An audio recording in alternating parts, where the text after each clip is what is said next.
Hello, everyone. Today we celebrate a truly joyous day, the resurrection of Christ. Now, this is the sunrise sermon for Easter 2020. And to begin, we focus on Matthew's account of the resurrection. And then I have a little drama I wrote about the women going to the tomb. Here now, Matthew's account. After the Sabbath, at the dawn of the first day of the week, Mary Magdalene and the other Mary went to look at the tomb. There was a violent earthquake. An angel of the Lord came down from heaven, and going to the tomb, rolled back the stone and sat on it. His appearance was like lightning. His clothes were as white as snow. The guards were so afraid of him that they shook and became like dead men. The angel said to the women, "Don't be afraid, for I know who you're looking for, Jesus who is crucified. He is not here. He is risen, just as he said.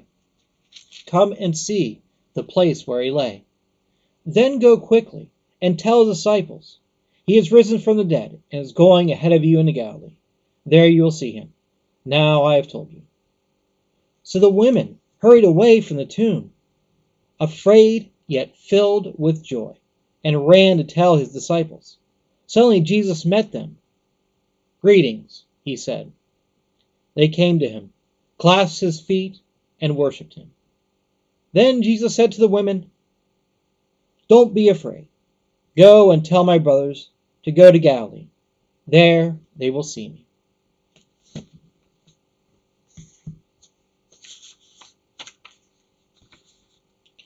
And so it happened that cold Sunday morning. Light broke through the darkness, and the sun started to rise. The women started their trek to the tomb. He had died 3 days ago, and their world had been shaken. Shaken to its very core by seeing their hopes and dreams shattered because Jesus was nailed to the cross. Shaken because all they had worked for, all they had done in his ministry, seemed to be lost, gone, empty. Yes, the women were lost in their grief and sadness as they went to the tomb, shaken. But while they were on their way, there was a violent earthquake. The women looked at each other to see if each other was okay, and then they continued on their journey. Little did they know that shaking, that earthquake, was more than just the typical earthquakes that happen in the area. As they came upon the cemetery, from a distance they could see the tomb of their beloved master. The stone had been rolled away. Something was wrong. Had the earthquake done this? Might the body of their master been damaged? The women ran to the entrance of the tomb to see what happened.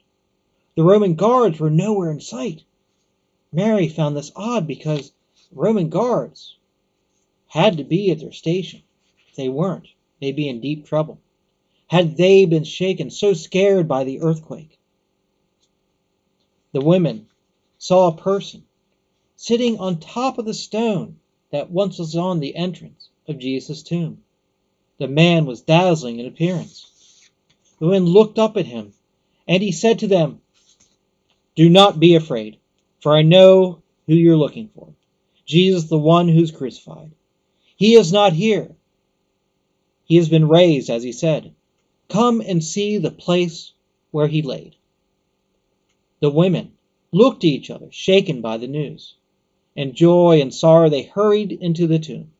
They looked around the tomb. Light from that early morning streamed into the tomb.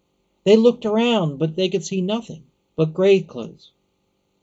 On that cold slab where Jesus once laid, his body was not there. As the women looked, they just saw an empty tomb, and their minds were shaken. Shaken as their thoughts raced. Is it true? Did Jesus rise from the dead? Jesus had spoken of the resurrection, and now it come true. The women were overjoyed, and they left the tomb. And the person sitting on the stone once again spoke to them, saying, "Go quickly and tell his disciples that he is risen from the dead, and is going ahead of you to Galilee. There you will see him." The women hurried away from the tomb, their emotions mixed after hearing the good news of the messenger and seeing the empty tomb.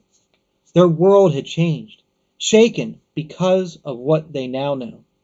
The women rejoiced because Jesus was once dead, is now alive. But the women were also afraid because they were witnesses to the power of God.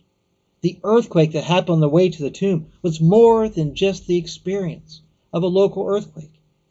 It was the manifestation of the power of God. Something very powerful is happening this day, and the two women had witnessed it. As they went back to tell the other disciples about the empty tomb, they saw Jesus. Jesus was glorious in appearance, his clothes white as snow, he shone like lightning.